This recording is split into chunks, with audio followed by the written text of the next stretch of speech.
Seoul's Unification Ministry says two countries reach a package of agreements including a joint women's ice hockey team and marching together under a unification flag during the opening ceremony of the Pyeongchang Olympics next month. South Korean Vice Unification Minister Chun Hae-sung shakes hands with the head of North Korean delegation Jon Jong-su before their meeting in the Demilitarized Zone in Paju, South Korea, Wednesday, January 17, 2018.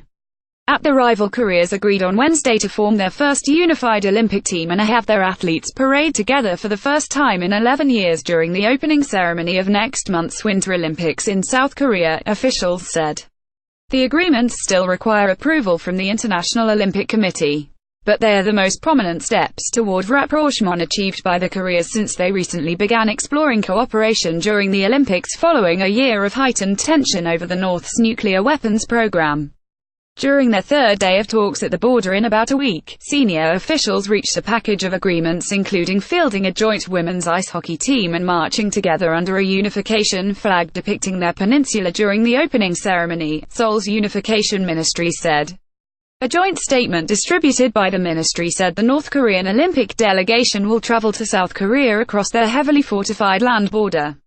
It said the delegation will include a 230-member cheering group, a 30-member taekwondo demonstration team, and journalists, athletes and officials. Door open for the North ahead of the Pyeongchang Olympics. The Koreas will hold a joint cultural event at the North's scenic Diamond Mountain and have non-Olympic skiers train together at the North's Mashik ski resort, according to the statement. It said the North also plans to send a 150-strong delegation to the Paralympics in March. The agreements are highly symbolic and emotional. But it's still not clear how many North Korean athletes will come to Pyeongchang because none are currently qualified. South Korean media have predicted only up to 10 North Korean athletes will end up being covered by an additional quota from the IOC. A pair of North Korean figure skaters qualified for this year's Olympics, but North Korea missed a deadline to confirm their participation. The IOC said recently it has kept the door open for North Korea to take part in the Games.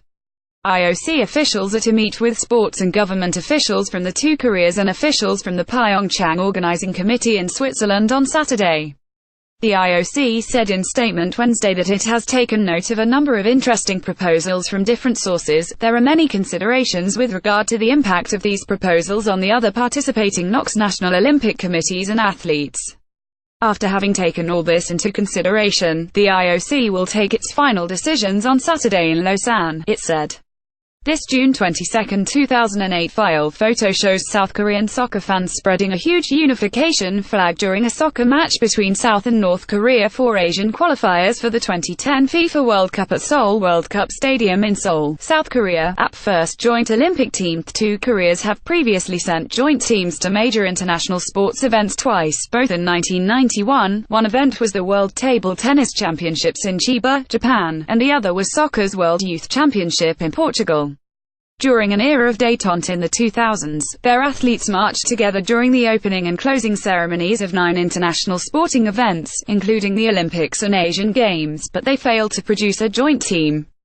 The current reconciliation mood began after North Korean leader Kim Jong-un said in a New Year's speech that he was willing to send a delegation to the Games. Critics have said Kim's overture is an attempt to use improved ties with South Korea to weaken US-led international sanctions on North Korea while buying time to perfect his nuclear weapons program. Peace offensive. The moves nevertheless have provided a temporary thaw in the Korea's long-strained ties and fostered optimism that North Korea won't launch any new provocations, at least during the Olympics. Some conservative critics say North Korea's cheering and artistic groups are too big, and worry the North may try to steal the show at the Olympics to launch what they call a peace offensive. North Korea also sent highly trained female cheering groups dressed in bright, attractive outfits when it attended previous international sports events in South Korea. The groups, chosen for their cheering skills as well as their good looks and dubbed beauty squads by South Korean media, often received more attention than their athletes. Kim Jong-un's wife, Ri Sol-ju, was a member of a 2005 squad. North Korea under Kim Jong-un has made sports, and especially success in international sporting events, a high priority. While it's not a major winter sports competitor, North Korean athletes have set several weightlifting world records and its women hold a high profile on the world football scene. When traveling abroad, however, North Korean athletes and coaches tend to cloister themselves away from outsiders when they are not competing or practicing. Defections are likely a concern, along with what their minders might deem to be ideological contamination, so they are kept under close scrutiny. Source: App.